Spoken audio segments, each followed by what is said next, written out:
Hey there, AP. So it is time to start reading Virgil out loud.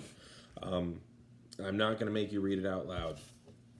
We're doing things virtually, and if we do it out loud, it'll be in class anyway, and what have you. But what I want to show you is my really, really old Virgil book. And it's the book, if you look inside, this is basically where they got your version from. They just kind of took the same plates, altered them a little bit, and then went with it. So what you're going to do right now is I'm going to, I guess, assign to you various line numbers, but this I'm chunking down into more manageable pieces for me, so forgive my selfishness, but this makes more sense. So this is going to be Virgil book 1, line 1 through 33. Okay? So, I sing the arms and man, who first, as an exile from the shores of Troy, because of fate, came to Italy and the Lavinian shores.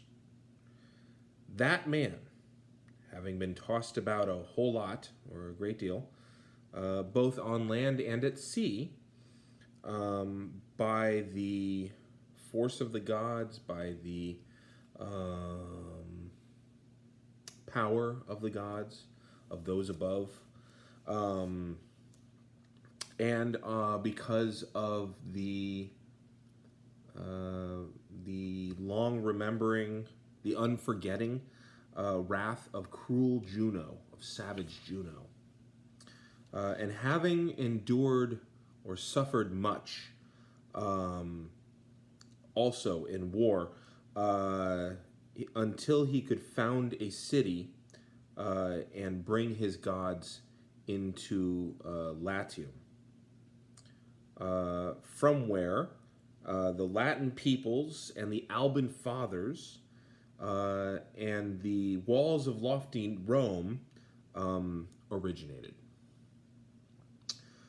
O Muse, recall for me the reasons.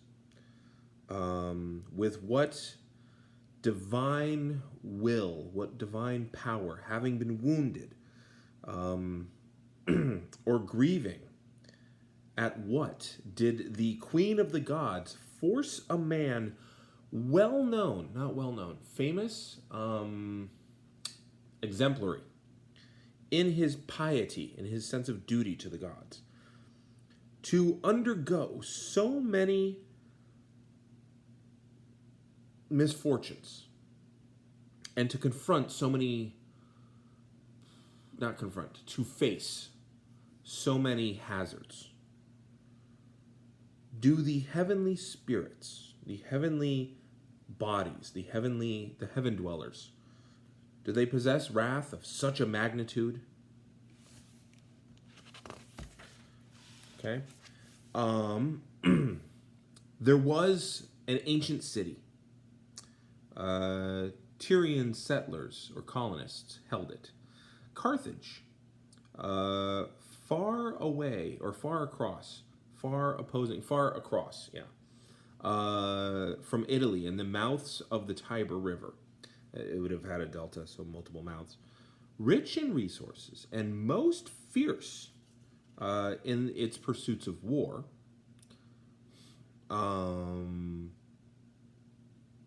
Which Juno alone is said to have cherished more than all the other lands. She preferred it even to Samos. There's a note there about Samos. Here, the arms of her. Here, the chariot of her was. So here were her arms. Here was her chariot. Or like she kept them there. The queen, even now, prefers and nurtures this place to be the seat of ruling power for its peoples, if the fates should permit such, in any way.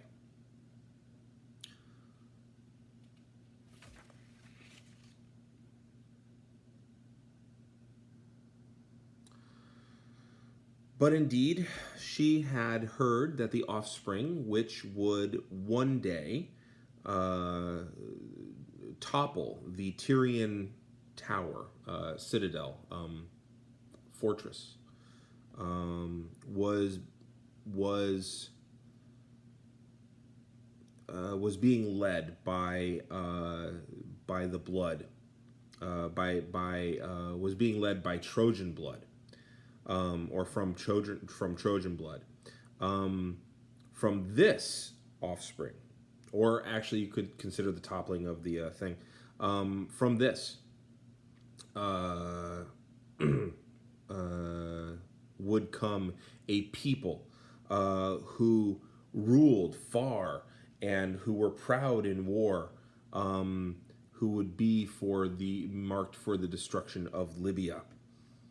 And she also had heard that the fates were unfolding Carthage's destiny in this way.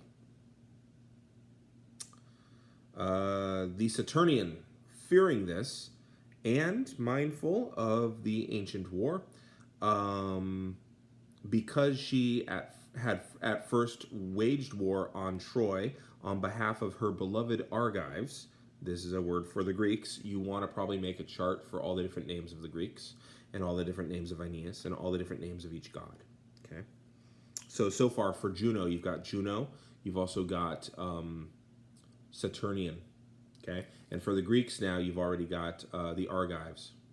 You also probably will find other words for Trojans. I think we've got a couple words for the Carthaginians, the Parcas. Okay. Or did I mix up two different groups? I don't think I did. That was on line 22. Oh no, those are the fates. I apologize. All right. It's been a while.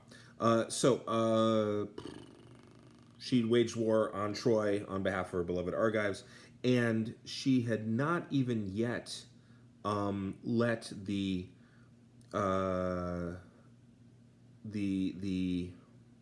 wicked sorrows fall from her mind. She had buried deep in her mind, the judgment of Paris remains. And the insult to her rejected beauty remains, and the hated people, the Trojans, and the honors of stolen Ganymede. Okay,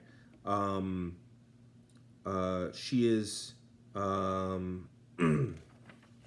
yes, she is aflame because of these things. She was keeping, and so she kept the Trojans tossed around on the entire sea, far off from Latium, and the remnants of them had been left by the Greeks and cruel Achilles.